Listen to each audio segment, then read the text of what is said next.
Nev, or Harding, must have put my pack here. Makes sense. Better place to sleep than the infirmary.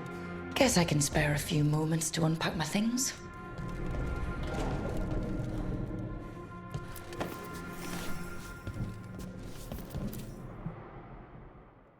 Baron van Markham.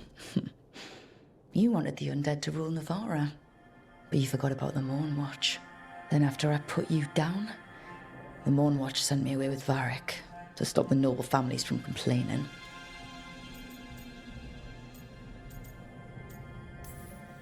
The Morn Watch is supposed to protect the world from dangers outside the realms of the living. That's what I did, even if it wasn't politically convenient.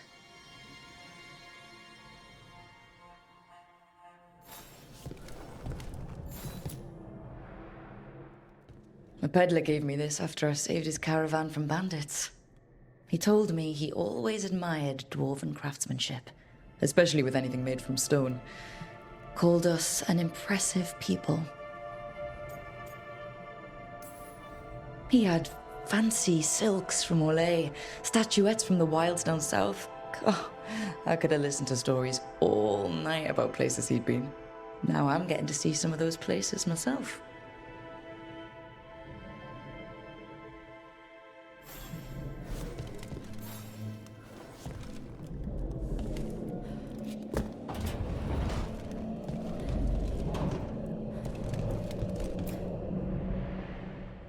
The tools every professional scoundrel needs when learning the trade. I spent as much time picking locks and mixing potions as I did training with blades or a bow.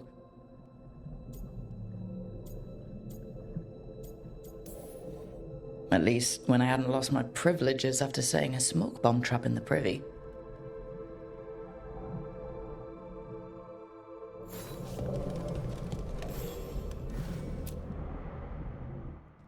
Varric and his life lessons. I asked him how we were supposed to stop Solas, and he gave me this. Take a long, hard look in it, kid. It'll always show the face of a hero who can get it done.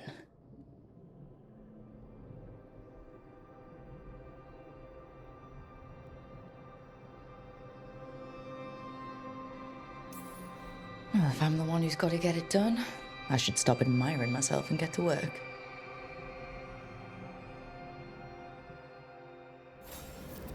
Right. That's better. Now, how do I connect to Solas? Just sleep or... Oh, relaxing. Maybe if I clear my mind...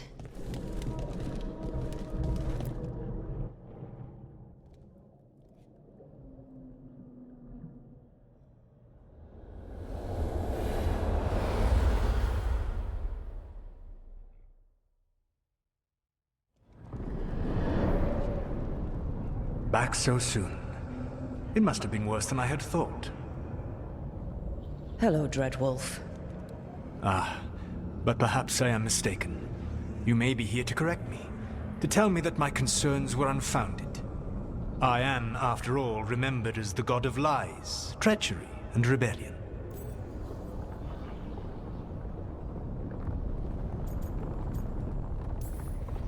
Depending on the story. And what story shall we tell now? I need to know what the gods are planning. You are asking for knowledge no mortal in this world is privy to. If I am to share it with you, I need to know what makes you the right person to lead the fight against Algernon and Gillenane.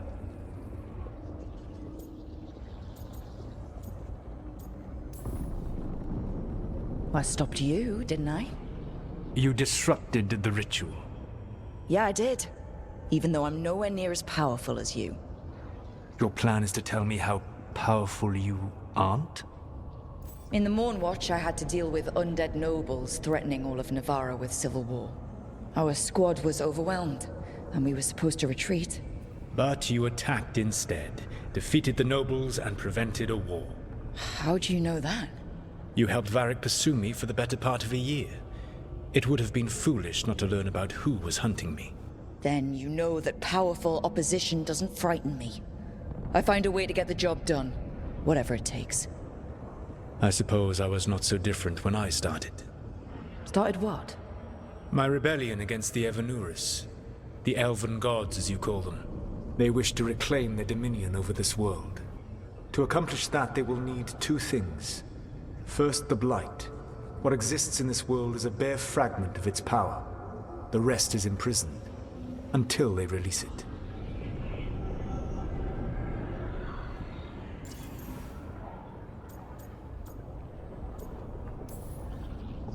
I don't understand. Elganon and Gillenane were elves like you, right? Why would they want to blight the world? It is my fault. As the Dread Wolf, I was a thorn in their side. When my efforts weakened their grasp on the elven people, they grew frustrated, then desperate. And turned to the Blight. Once the corruption took hold of them, they were blind to its horror. It was just another source of power for them. Now they would blight the world without hesitation, and call us backward and foolish for opposing them.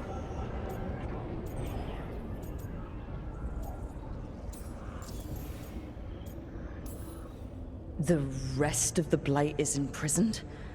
There's more than what's in the world already? Yes. Centuries ago, the Magisters of Tevinter opened my prison. A tiny fragment of the Blight escaped. That fragment grew beneath the earth and led to the Blights that have swept across the world. However terrible the Blight is now, it is a mere fraction of what we will see if its full power is unleashed. The Blight didn't escape with the gods? Elganon and Gillenane escaped largely empty-handed, fortunately. Most of the Blight is still trapped in the prison I created ages ago. So what we saw at the village, that's them not at full strength? Correct. What would they need to do to free the Blight? And how do we stop them from doing it? They will need to pierce the veil to reach the Blight's prison. My lyrium dagger is one of the few artifacts capable of doing so. We've already recovered it from the ritual site. Excellent. Then they will have to make their own. That will give you time. You said the gods needed two things, and the Blight is the first? What's the second? Followers. They have called themselves gods. And what is a god without worshippers to sing their praises? You think they want the elves back? I don't think the elven people will bend a knee to blighted, murderous monsters. Agreed. Elganon and Gillenane care little for the elves. They will find worshippers among those hungry for power. Tyrants and bullies. The cruel and the corrupt, who fear their own vulnerability and seize any chance to feel strong. If you hunt them, they will lead you to Elganon and Gillenane. You want me to pick fights with tyrants and bullies? Sounds fun. I gave no orders. All I offer are suggestions. I'm on it. What else? The Veravas, the lighthouse Soluvian, can take you anywhere, if you master its secrets. Have you done so? Not yet, but we've got one of the Veil Jumpers working on it. She'll get it sorted, and we'll see how it goes. Yes. I suppose we will. And when you speak with Varric, please tell him that I regret what happened.